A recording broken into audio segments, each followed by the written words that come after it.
Face à l'imminence de la construction du barrage Inga 3 par les consortiums hispano-chinois et face au risque que comporte la construction d'ouvrages de cette envergure sur l'environnement, mais aussi au regard du manque d'accès à l'information autour de ces projets d'intérêt général, le Centre congolais du droit au développement durable a organisé une session d'échange à l'intention des membres de la société civile environnementale de tous les pays, des défenseurs de la cause des communautés du site Inga, des responsables multisectoriels, des représentants des organismes et des acteurs locaux et nationaux travaillant sur le projet Inga 3 en vue de se pencher sur quelques questions, notamment l'évaluation des mesures de précaution, des réparations et des compensations existantes et envisagées par le promoteur du projet qui est l'État congolais par l'entremise de l'Agence de développement du projet Inga 3. Le coordinateur du CODED, Eric Kassongo, circoncis la raison de cet atelier. Merci beaucoup. Le contexte est simple. Nous sommes tous au courant que le gouvernement congolais entrevoit de construire un très grand barrage, le barrage Inga 3. La préoccupation de la société civile par rapport à ces projets tournait autour de la communication par rapport à ce qui se prépare, à ce qui se trame pour dissiper tout ce qu'il y a comme malentendu ou questions non comprises.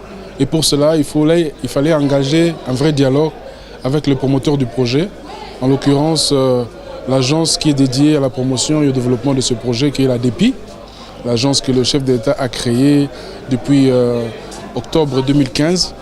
Donc nous avions invité le chargé de mission, M. Bruno Kapange, qui dirige cette institution, qui pendant longtemps est resté très silencieux pour des raisons qui lui étaient propres et qu'il a justifiées. Et donc il était question d'avoir de lui-même un son de cloche sur l'évolution du projet et axé par rapport aux préoccupations qui sont les nôtres. Parce que nous sommes concernés sur tout ce qui est question d'impact environnementaux. Il y a eu des études qui ont été menées sur le projet, mais ces études-là ne sont pas complètes. Beaucoup de développeurs avaient émis les vœux que des études complémentaires puissent compléter ce que la BAD avait financé en 2013 et qui avait été publié à juste titre. Mais nous avons eu vent de ce qu'il y a eu des mises à jour de ces études complémentaires et bien plus. Vous avez suivi que le gouvernement congolais a signé dernièrement avec le consortium sino-espagnol un accord de développement exclusif pour la construction du barrage Inga.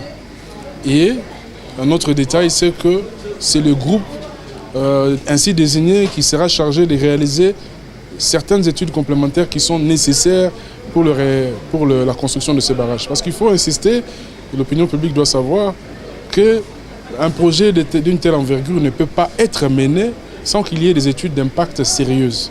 Il y a eu des études de faisabilité ou de préfaisabilité, des études techniques qui avaient été menées, mais ces études-là ne sont pas complètes. Elles doivent être complétées par d'autres études beaucoup plus techniques, en ce compris les études d'impact environnementaux que nous sommes en train d'attendre aujourd'hui.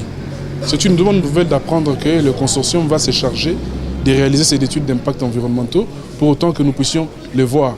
À ce moment-là, nous serons rassurés et surtout avec cet esprit d'ouverture qu'a fait montre le chargé de mission en disant que les portes de la DEPI sont ouvertes à la société civile, ça sera une occasion pour nous de vraiment poursuivre et d'intensifier ces échanges pour savoir ce qui se trame, ce qui se passe dans la transparence que requiert un projet d'une telle envergure.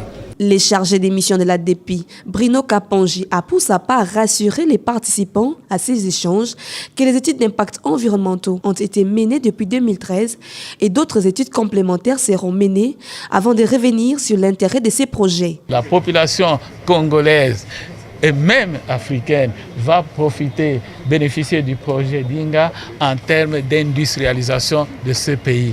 Parce que le projet Inga va permettre l'industrialisation de ce pays, va permettre la création d'emplois, la création du mieux-être, la diversification économique et surtout l'augmentation de revenus, des recettes qui vont permettre le développement de notre pays. S'agissant de points de vue discordants de certains membres de la société civile sur ces projets, Eric Kassongo estime que l'absence de communication de la part de l'ADEPI en est la cause. Le maître mot dans cette session d'échange, c'est vraiment créer cet espace d'échange de manière permanente, qu'il y ait une communication sur chaque étape du projet pour permettre aux uns et aux autres qui suivent le projet d'intervenir et de donner leur point de vue dans les aspects qui les intéressent dans le but de parfaire, parce que tout n'est pas parfait dans la promotion justement de ce projet INGA 3.